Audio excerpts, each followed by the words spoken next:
This podcast is supported by Zoll LifeVest. Sudden cardiac death is a leading cause of mortality in low EF patients with heart failure or following a heart attack. Zoll is proud to partner with your care team to pursue better outcomes together. Visit lifevestresults.com to learn more. Worldwide, cardiovascular disease affects the lives of hundreds of millions. Dedicated cardio nerds everywhere are working hard to fight this global epidemic. These are their stories.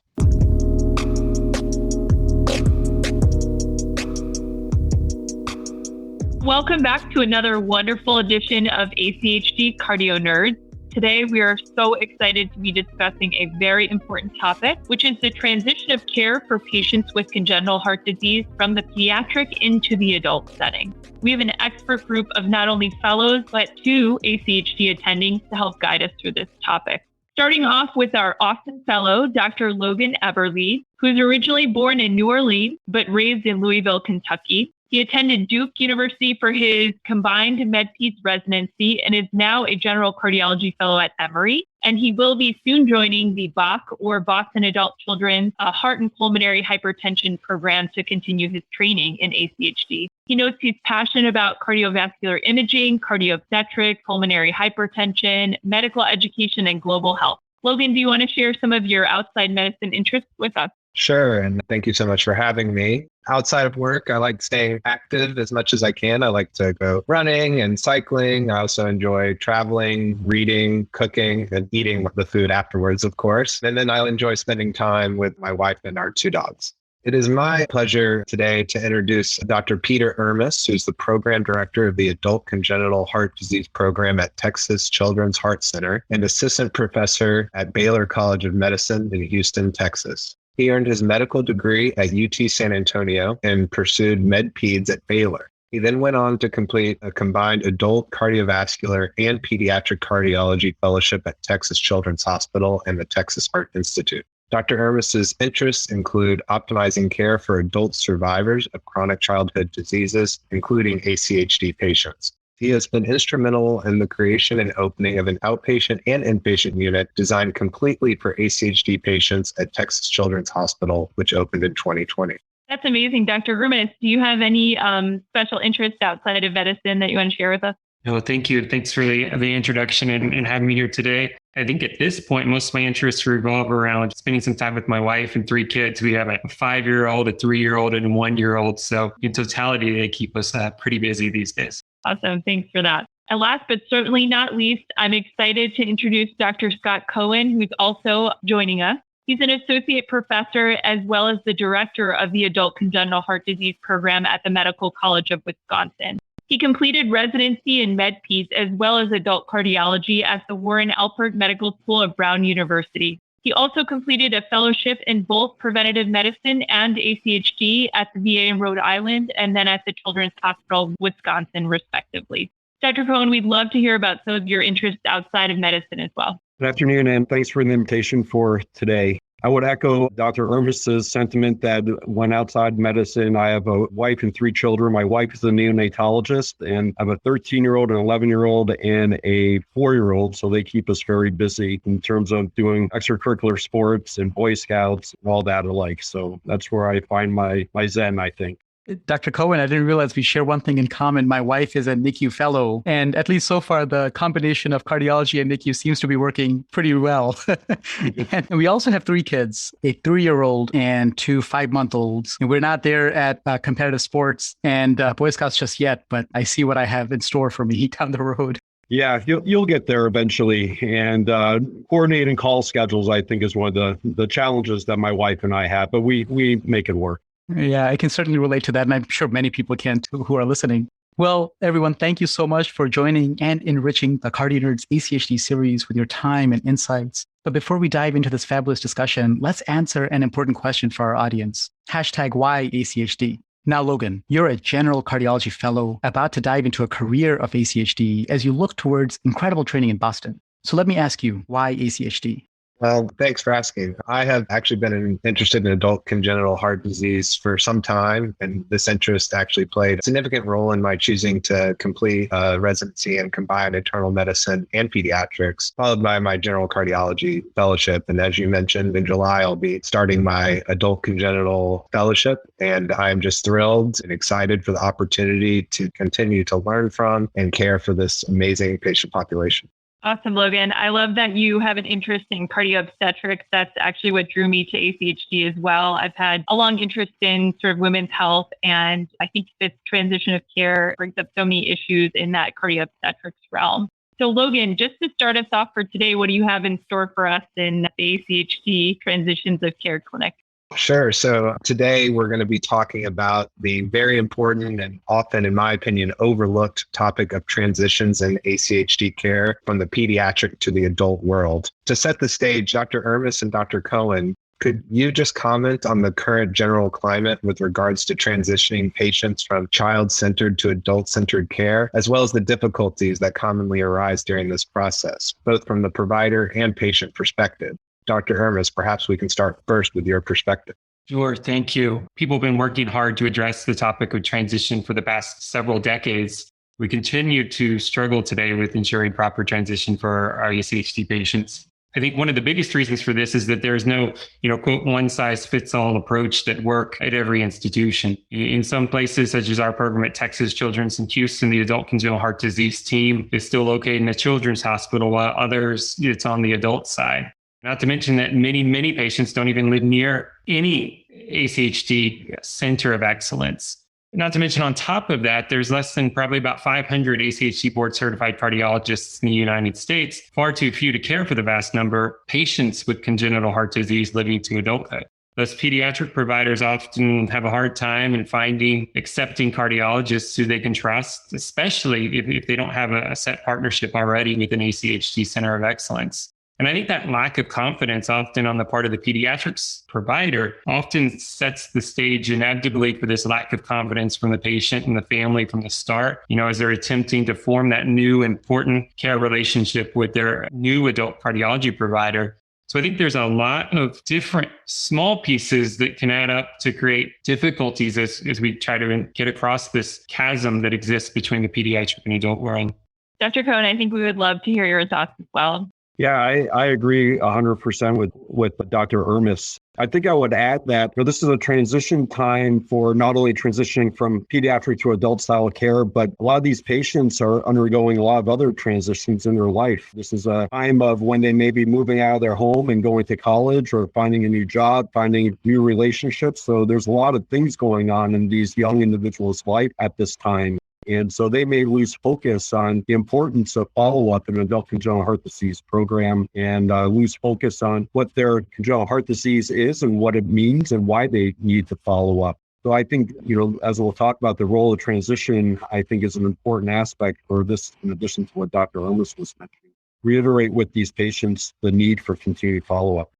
Something that you both are talking about is what this whole process is like from the patient's perspective. And Dr. Ermis, it struck a chord with me when you were talking about how time and again, they are being taken care of by providers who aren't comfortable with ACHD, and so they often have to travel long distances to get that expert level of care. And, that came out when we were speaking with Jeremy Keck's wife in one of our earlier episodes, and how difficult and challenging it was when they would, for example, go to their local ED and they would have no idea what they're dealing with. And more than that, maybe not even appreciate the complexity of what they were dealing with. It's not the same as everyone else. And so how that might cultivate a level of not necessarily mistrust, but just this hypervigilance and needing to advocate for yourself and whatnot. And as someone who, at least for now, doesn't have a plan to go into ACHD, from my perspective, it's a complex process in all of its various forms. And one of our goals for the series is just to give everyone an appreciation for how complex it is, how to get help for our patients, and just to develop an appreciation for what it's like for them. So I think this is a really important way to set the stage. And speaking of which, it goes back to the patient. Logan, how about we get started with a case to put all of this together?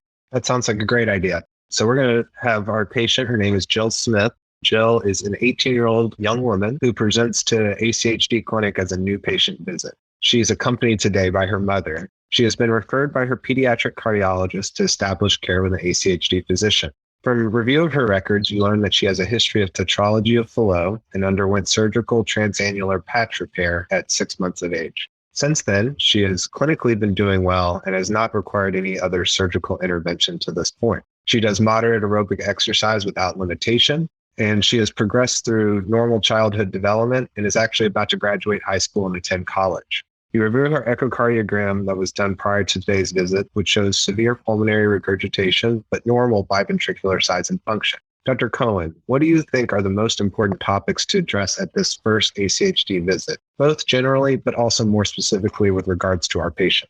Yeah, thanks. So I think this is a good case that is very common when we see patients for the first time in our adult congenital clinic. I think I'd first want to point out that there's a difference between transition as well as transfer of care. So in this case, this person has already transferred care to an adult congenital cardiology site, whereas transition is the continued education on, again, importance of follow-up, taking more autonomy for their care, responsibility for their care. So to me, that's something that can keep continuing even though this patient has transferred her care to an adult congenital cardiologist.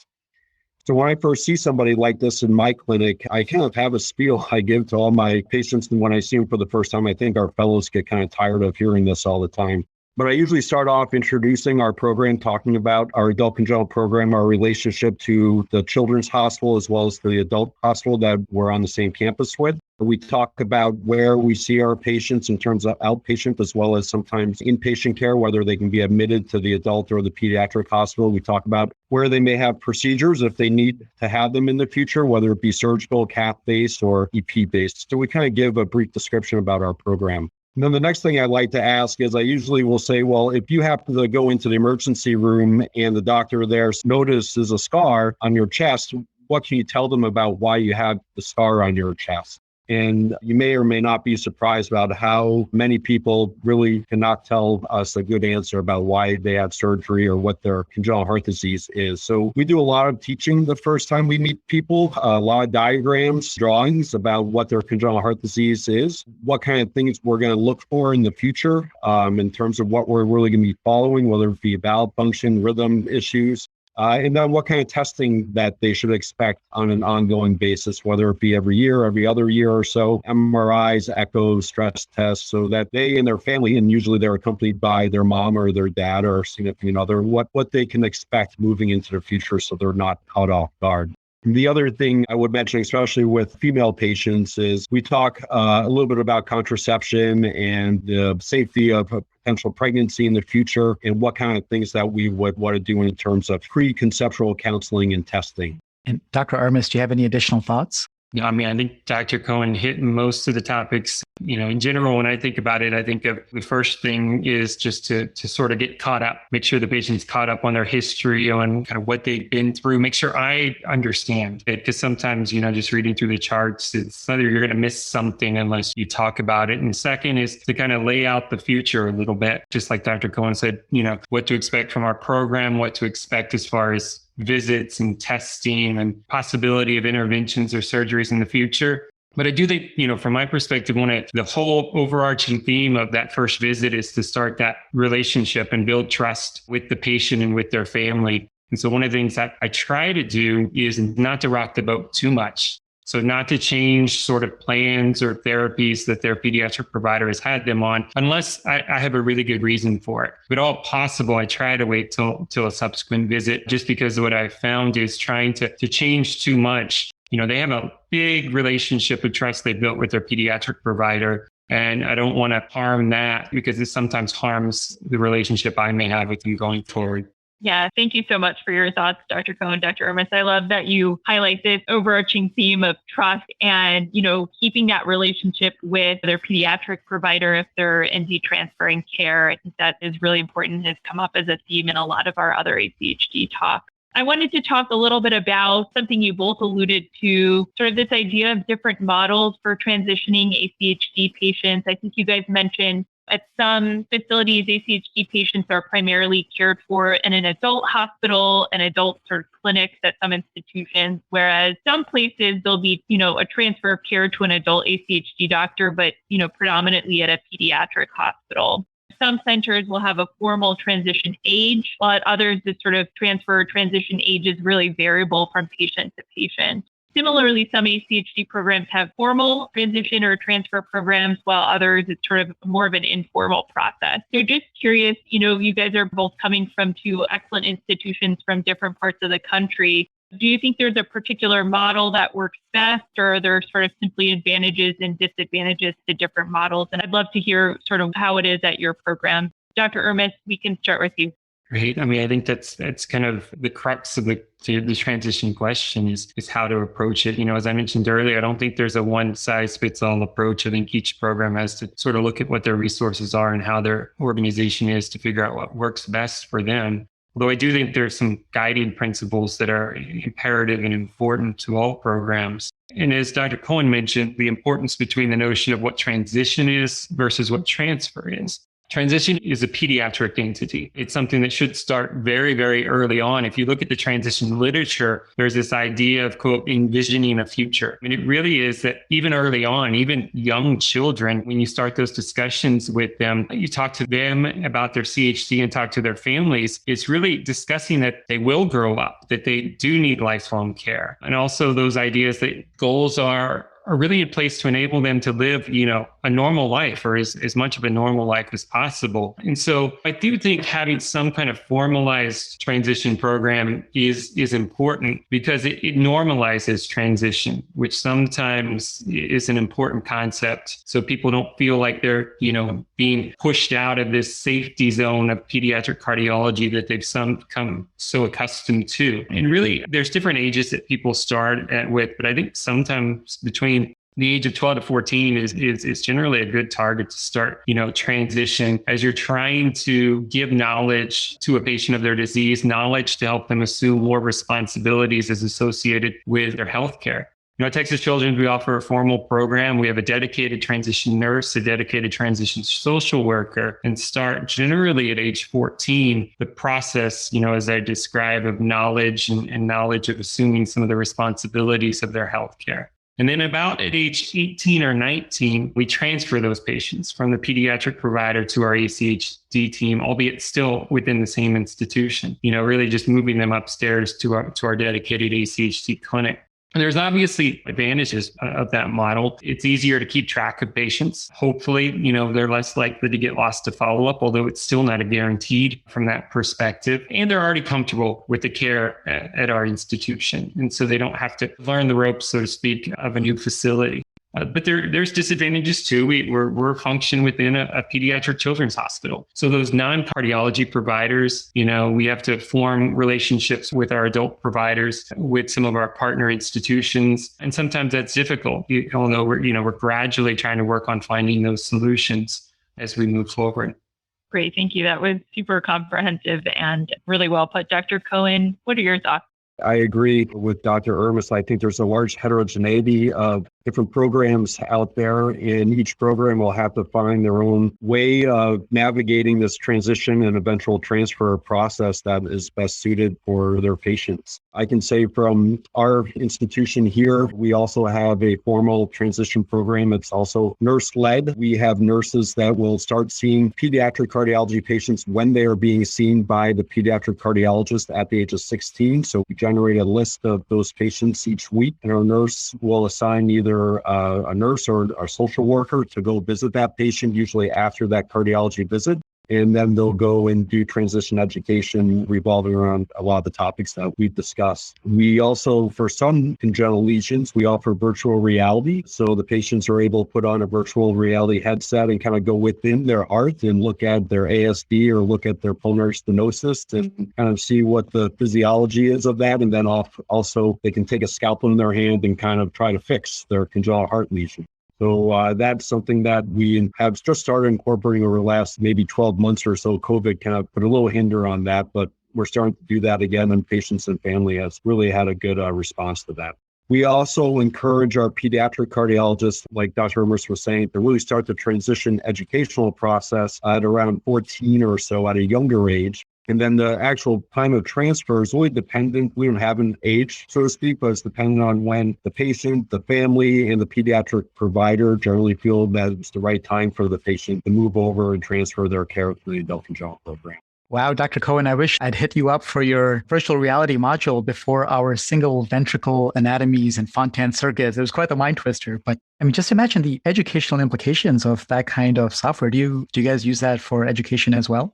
Yeah, we do. It was actually brought, one of our pediatric cardiologists, Stephanie Handler, trained out of Stanford. And I think that's where this was developed. And then she was able to bring it out here to Wisconsin as well. So it's used not only for patient education, but some of our residents will have educational days when they're on the cardiology service where they can use the virtual reality too. Some of our fellows, pediatric cardiology fellows and our adult congenital fellow have used it too. Well, sign us up. But getting back to patient care, the median age of the patient's IC is probably around 60, give or take a couple decades. So usually their parents aren't in the picture, but that's very much a different scenario here. And I imagine that the parents play a large role in the transition process. In our example, that patient's mother did accompany her to the ACHD appointment, which is, again, probably not uncommon. So my question is, how do you see the role of the parents in the transition process, and how can they help foster a successful transition for their child?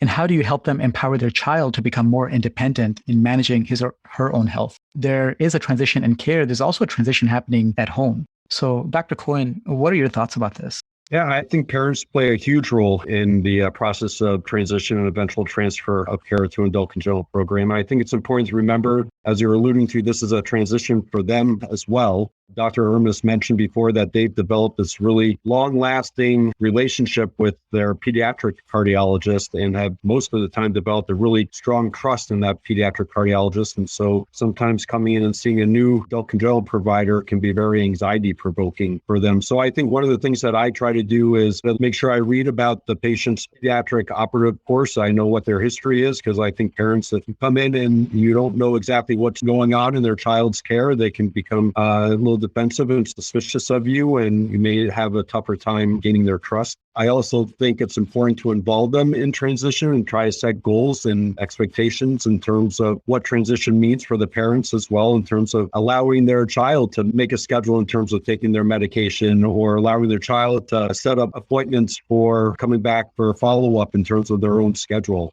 I've run across a whole variety of different types of parents. Some are very hands-off and allow their patient, their child, to make a lot of decisions on their own. And some are very good about guiding their children in terms of making this transition. But then others, I think, have a really tough time allowing more autonomy and responsibility for their child, because this is just what they've done for the last 18 years. So I think it can be a pretty slow process for some of these individuals. And I think the provider needs to have a lot of patience. And like I said, setting some goals and expectations for the parents, and how that sometimes can make it a little more feasible, I think. Makes sense. Thanks, Dr. Cohen. Dr. Ermis, do you have anything to add? I mean, just to echo what Dr. Cohen mentions, I think parents are vital in the transition process. Sometimes by the time we transfer to the adult side, that sort of how that relationship is going to play out is sort of foundational already. And so I think it's really important in that transition process, when you're starting at an early age, to properly kind of involve parents in that process, because they are transitioning as well, because transition is about transitioning responsibility. And so the parents sort of start off as being the sole managers, sort of a dictatorship, the sole managers of their young child's care. And then they transition to be a co-manager. They sort of are both on the same level. And then they subsequently just transition to sort of be, they're kind of a consultant. The child's managing their own care and the parents are around to help out as need be. And just to see that it's important for them to be able to empower their child, because that'll allow their child, as they become an adult, to be a successful adult, for years and years to come. One of the things I wanted to spend some time talking about with the audience are what some of the negative outcomes that can arise as a result of poor or inadequate transitions of care into the adult setting with patients with congenital heart disease. Yeah, I mean, I think as we talked about, the transition period is a very delicate period for any child. Even without their difficulties of CHD, it's just a difficult period. And one of the worst outcomes, obviously, that we run into with poor, inadequate transition is that loss to follow-up patient. We often encounter those patients who are in their 30s or their 40s with CHD that haven't seen a cardiologist since they were 18. And sometimes they have serious medical complications that's related to their underlying CHD that if we had known about, we could have acted upon earlier to help prevent some of the complications from arising if they had remained in care. Additionally, a poorly designed transition can set up the adult cardiologist for inevitable failure, just echoing back to this idea of trust and communication. If the pediatric provider with whom the patient and their family have built this years-long trust express, albeit sometimes subconsciously, express, lack of confidence in the adult provider, that really sets them up for failure and then can trigger a loss to follow-up situation if that patient can't provide or find follow-up that's adequate that they can trust. And then, the final thing that I'll mention as far as things we like to avoid is those discussions. I think Dr. Cohen mentioned a little bit earlier, discussions of these high risk sort of adulting activities, drugs, alcohol, pregnancy, et cetera, that patients need to be aware of these personal risks that are associated with these activities that they need to really discuss from the pediatric side. And those discussions, oftentimes don't take place. And so by the time we get to see them on the adult side, sometimes we already see the side effects of those high risk behaviors that we wish we would have been able to at least discuss earlier on, so maybe we can avoid some of the complications that arise. Thank you for that. Yeah, we definitely obviously want to avoid these negative outcomes, but that's easier said than done. Dr. Cohen, what do you see as some steps that ACHD providers can take to both identify and mitigate barriers to successful transition of care? Yeah, I think discussion with our pediatric colleagues, it can start there. So as we mentioned, transition, I think, starts at younger ages, whether it be 12, 14, that's when transition education, I think, should begin. And education regarding their congenital defect and the need for follow-up is, I think, the most important thing. Loss of follow-up is a huge issue at this age of transition, like Dr. Ermis was saying. And I think from a negative outcome perspective, not only on an individual basis for the patient, but I think it also can be seen in more of a societal way in that these patients tend to have more utilization of ERs, be admitted more often, come to us in, heart failure, pregnancy, as Dr. Ermis was alluding to, in arrhythmia. So they tend to use more resources than patients that typically will have a good transition process. Actually, our program, we recently published a paper showing that our transition program here is associated with less ER visits, unforeseen cardiac ER visits. So I think that's another huge role for transition programs to help prevent utilization or extra utilization of resources. And to do that, having good conversation with pediatric colleagues and then having some type of formal transition process that meets their institutional needs to help lower the risk of a gap in care. Great. Thank you so much, Dr. Cohen. Just a follow-up question before we switch topics. Do you think there's any particular aspects about a patient in which you can identify they're going to be sort of high risk to be lost to transfer? For example, their living distance that's far from an ACHD center, or anything where you're meeting a patient and you're thinking this person is sort of high risk to be lost to follow-up?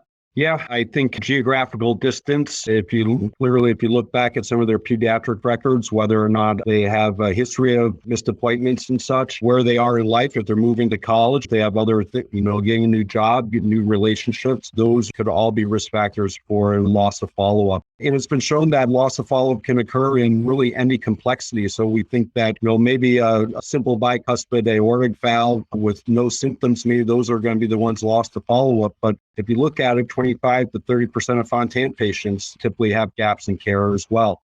So I think it's important to stress at all levels of complexity of adult congenital heart disease. Great. Thank you. I just wanted to bring up another point I think that we had discussed earlier when we were talking about important issues to address in transition. I think a couple of you had alluded to this idea of talking to patients about contraception and family planning, particularly young women who are entering sort of their childbearing years. We can start with Dr. Ermis on this one. How well do you think we do at discussing contraception and reproductive issues with these patients? And do we think the responsibility lies with the pediatric side to sort of initiate this discussion, perhaps in the transition time, or should we really wait until patients are transitioned into the adult setting to talk about it? Yes, I think it's an important topic, and I think we do, in general, a pretty bad job in discussing it. Partially is because I do think it's a conversation that has to start on the pediatric side.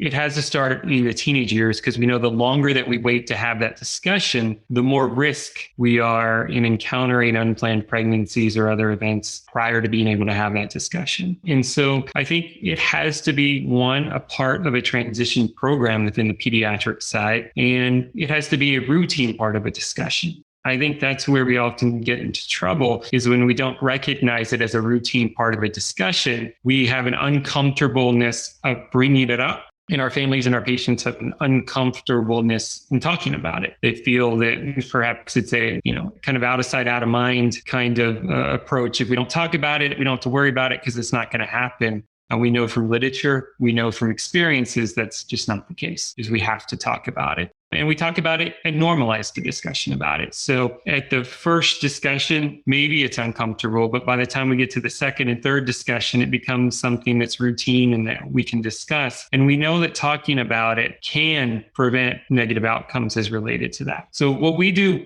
in our program is, one, we make it a part of that formalized transition process with the nursing education. But two, we also, as a part of our cardiology obstetrics program that we have, a preconception counseling clinic that's associated with that program.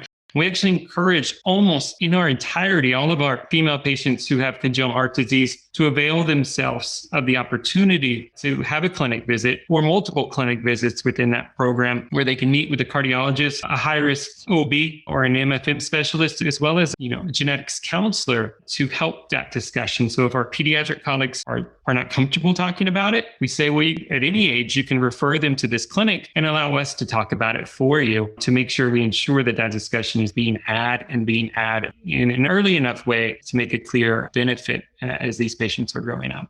Thanks, Dr. Ermis. I think it's great that you have sort of a really formalized process for it. And I love that you highlight this sort of uncomfortableness, probably on both the patient and provider side of talking about this, particularly sort of in that early teenager years. I imagine can bring up sort of discomfort on both sides. Dr. Cohen, do you think there's any specific training that needs to be put in place, when we don't have formalized pathways for preconception counseling from obstetricians? And this is sort of, on the shoulders of ACHD providers, both on the peds and the adult side. Do you think there's specific training that can help reduce this sort of discomfort in having these discussions? And, additionally, for patients that have very complex congenital heart disease, do you have resources that you use to sort of map out how risky pregnancy may be for these patients? Yeah, I think that's a great question and a really important topic. In terms of training, I think it's just important to remember that talking about sex with patients in front of their families can be a very awkward thing for everyone in the room. And so, like Dr. Ermis was saying, I think normalizing it and having this conversation on a routine basis is probably one of the most important things you can do. And talking about, why are we talking about this? And I always will bring up their heart disease. And I'll say something like, we know that women that with heart disease, if they become pregnant, may have a higher risk of things like heart failure or heart rhythm issues. So we want to make sure that it would be safe for this individual to become pregnant at some point in their life, if that was something that they wanted to do later in their life. In terms of resources, I think part of our training, I think having the ability to do an adult congenital fellowship, or even as general fellows, having that ability to go and talk to their patients about preconceptual counseling, bringing this up, maybe even having dedicated days where they go to a cardiac obstetrics clinic, like I think more and more institutions are forming and having. That's something that our fellow does as well. So I think that helps the fellow or the trainee become more involved in this discussion and makes it a little easier to bring it up. The more that someone does this, I think the easier it is to do. I'm just curious if you had any resources or something that you use or show patients, particularly with complex congenital heart disease, and sort of predicting their risk for future pregnancy, seeing as sort of all congenital heart disease patients, are found on a spectrum. There's so much heterogeneity with their conditions. Yeah, I can't say I have a resource that I show the patients, but I think from a ACHD perspective, there's a lot of different risk stratification schemes out there that we can use. So, CardPray came out back in 2001, I believe, with Dr. Sue, and that's been updated just in the last couple of years by Dr. Silversides. There's the WHO method. So there's a lot of different risk stratification schemes that I tend to use. I tend to use the CarPreg 2 scheme the most. And as when I'm with my fellow in clinics and with our patients too, we talk about different risk factors from the different schemes and kind of point out what they mean and what kind of risk it means for the patient, each of these risk factors, what it means for the patient. I will say it's also important that, at least from my perspective, nowadays, many women, even with complex congenital heart disease, can get through a pregnancy. They may have a higher risk of heart failure or rhythm issues or such, but the mortality is extremely low for women with congenital heart disease. And I think that's an important thing to discuss with a patient. And I think, as Dr. Ermis was mentioning, having your pediatric colleagues start the discussion is also very important. Just as an anecdotal story, we had a cyanotic Fontan that was followed at 18 years of age, who was told by her pediatric cardiologist, "You can't get pregnant." And she took that to mean she physically could not get pregnant. So she was having sex unprotected, and then within 6 months, she got pregnant. So I think it's just important to make sure that you educate the pediatric cardiologist about the ability for these women still that they can get pregnant, that most of them can get through a pregnancy safely, but safe sex practices for a lot of these complex patients, unless they're in the care of a multidisciplinary program, cardiac obstetrics program with adult congenital care providers would be important. Yeah, great. Thanks for that anecdotal patient. I think we all get a little nervous thinking about Fontan physiology and pregnancy. But stay tuned. We have an episode coming up for that. So before we wrap up, Dr. Ermis, can you just summarize what you see as sort of the key elements in the successful transition and transfer of patients, through pediatrics and then from pediatrics to the adult side? I think for successful programs, obviously you have to have a program. So you have to have a somewhat formalized at least, process of transitioning. So it's sort of this quote, we transition mentality that everyone goes through this. And that's really, even in places that don't happen to transfer their patients, there are some groups that still, as pediatric providers, continue to hold on to their patients. And I'm not saying that's the best approach or really passing judgment to a large extent on that, but even then you transition, because transition is about increasing responsibility in healthcare decisions for the child as they grow up. And so having some kind of transitioning program is important. Secondarily, I think, as we mentioned, I think time and time again, communication is so important. Communication between the pediatric and adult providers, but then reinforcing communication between the providers and the patients and their family. It kind of goes back to Dr. Cohen's anecdotal story is, there was obviously a miscommunication between what was understood on the provider side versus what was understood on the patient side. And that's so oftentimes the case because our patients aren't understanding things the way that we think they should be understanding what we're saying. And so it's oftentimes you need to kind of talk to them and have them explain. So you heard everything that I just said. So you kind of tell me what that all means to you. Closing that loop on communication is something we often don't do. And I think at this vulnerable time period in a patient's life, I think that's exceedingly important to do. And also, I think we, to a large point now, need to be somewhat judged based on how well we do transition and transfer. It is a foundational component of taking care of congenital heart disease patients. And it's, there's going back to the 2008 and now updated 2018 guidelines on adult congenital heart disease. There's the 2011 practice statement on transition in adult congenital heart disease patients. This is something we have to do, and we need to figure out ways to make sure we're getting it done. Sure. Well, yeah, thank you so much, Dr. Ermis. I think that information is incredibly useful and very important. Dr. Cohen, do you have anything to add from the Wisconsin perspective now that we've got the Texas version? I think Wisconsin echoes mostly everything that Texas just mentioned. I think, like Dr. Ermis said, just acknowledging that this is an issue and teaching colleagues from the pediatric side about early initiation of transition education and eventually leading to transfer of care. And what I will add is that making sure that we're transferring the care of these patients to an appropriate adult provider. Loss of follow-up, gaps in care, another risk they have is for these patients to eventually find themselves in an adult cardiology provider that has no experience with adult congenital heart disease, and potentially that can lead to poor outcomes. And there's been studies that have shown that patients with congenital heart disease that don't follow up with an adult congenital heart disease provider do worse. And so I think, again, having the separating out transition education, with transfer of care and having that transfer of care being into an adult congenital heart disease program.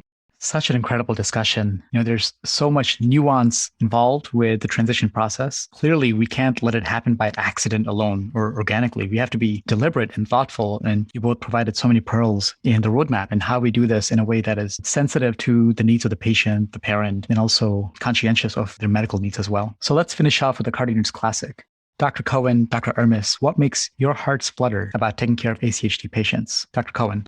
Yeah, I think, going back, I became interested in adult congenital heart disease as a general fellow. I did med peds, but congenital heart disease was not the reason why I chose med peds. I really didn't know exactly what I would do after my first couple of years of med peds, but I gained some exposure to adult congenital heart disease more so when I became a fellow in adult cardiology, and the diversity, the heterogeneity of the patient population was really exciting for me, that there wasn't just no one pathway in terms of, for acute coronary syndrome, go to the cath lab, Peppernize, it's so heterogeneous and so much variety in how to care for these patients and unknowns on how to care for these patients with a lot of room for research. So I like to find little niches that I can kind of crawl into and hopefully call myself a specialist in that niche where other people feel comfortable referring these patients to me. So those reasons were the big reasons I went into adult congenital heart. No, thanks for the question. It was probably about 5 or 6 years ago. I was rotating on service for the week, and it was in the pediatric hospital, and I ran across this sign. It was probably about this time of year, but it was by the elevators. It said flutter into summer. And it was really disturbing because all of our patients chose to abide by that sign, because at the time, I think we had 5 or 6 patients in the hospital with some kind of atrial arrhythmia. And so that terminology, I always hate it when I see signs like that, because it just reminds me of that instance when our patients, I think, for once read a sign and were abiding by it. But I wish the same ethos translated into, diet, exercise, exercise in the summer. Exactly. For me too. Always remembers that. But I think for me, I stumbled across adult congenital heart disease actually when I was in med school. I was at the beginning of my 4th year in med school. I was doing a pediatric cardiology rotation and was actually in a private pediatric cardiology office. And there was these 40-year-olds and 50-year-olds, coming in and being seen. And I was like, what's going on here? And there's 2 senior kind of pediatric cardiologists who were in the practice. And they said, well, there's not really a place for them to go otherwise. And I was like, that's great, but this just isn't sustainable. This isn't something that, can really work on a long-term basis. And that's when I started to explore things a bit more and kind of, went through med peds and did the combined cardiology fellowship to get to where I am now. And it really is still trying to find a home for these patients who, for so long have been sort of outliers in our medical care system. And that's not just for cardiology patients, that's for all these kind of adult survivors and these chronic pediatric childhood diseases. And we're still trying to fit them as best we can into our medical system instead of trying to, or not often enough, trying to design a system to take care of them. And it's a difficult approach, considering that oftentimes they're very small pockets within larger communities. But I think resources like this, like the ACHA, like all of us who find a passion within the ACHD community, we're just trying to take the steps we can to try to achieve that goal. I think there's a long way to go, but I think we've made tremendous progress. And that's that drives me over time to try to come to work every day and do things like this to try to take one step closer to getting there. All right. Thank you so much. I think the favorite part of all of our episodes are really hearing about why people are so passionate about it. And I think in particular, the ACHD community is just filled with a lot of passionate physicians. So again, thank you so much for everyone for joining. It's such a pleasure to get to hear about your pathways to ACHD and how your expert ACHD facilities are functioning throughout the country. I also wanted to give a big shout out to Logan, who really put together